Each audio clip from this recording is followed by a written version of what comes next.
राहुल। अरे टुरिए टुरिए टुरियो तय कहाँ ले आए हास? मैं हाँ मैं छत्तीसगढ़ ले आई हूँ। आहा छत्तीसगढ़ ले आए हास। ये कौन गाँव है जानथास? ये कौन गाँव है? नहीं जाना? नहीं जाना यार। ये हर मध्य प्रदेश के बरगांव गाँव है वो। अच्छा तो छत्तीसगढ़ के बरगांव में आए हास। तो यहाँ पर सोच समझ के रहेंगे। डीजे राहुल। ते बरगांव में आए तो बोले सोच समझ के रहेंगे। कबर जानता? ये बरगांव के टूरा मना बढ़ता बंगे है वो बढ़ता बंगे है वो बढ़ता बंगे है। से और कहो तो ले अकेला में पा जाही ना। तो दिवाली के फड़ाका समझ के तो फोड़ दी ही वो। अरे ले चल पहुँच देखो। तब तो मैं के था छत्तीसगढ़ वाली टूरी मल्ला मोहनानी मैया मानानी माया नारी और मल्ला मोहनानी मल्ला मानानी माया नारी।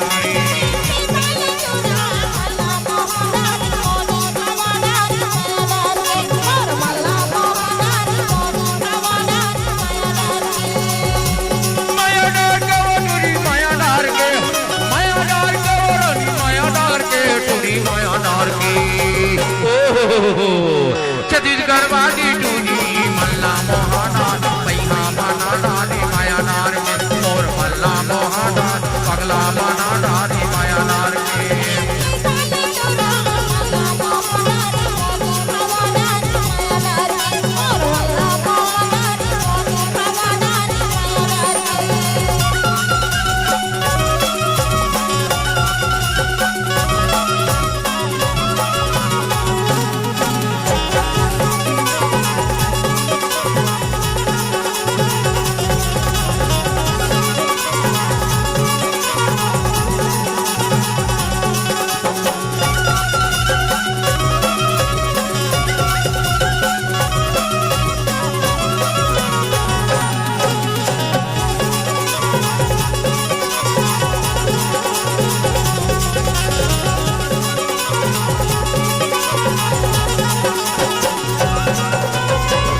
रे बाजा बाजन बाजा वो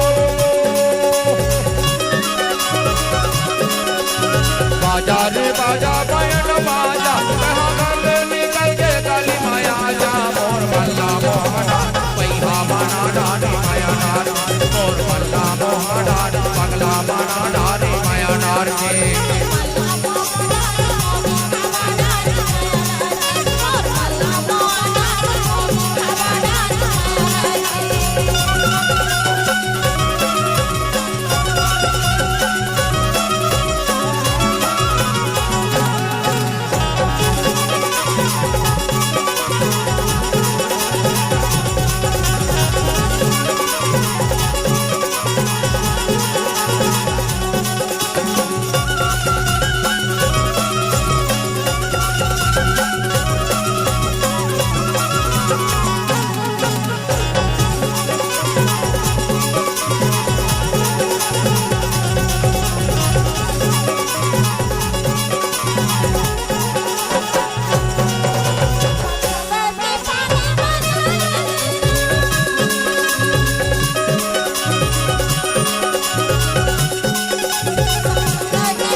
ऊपर है पर्वत तल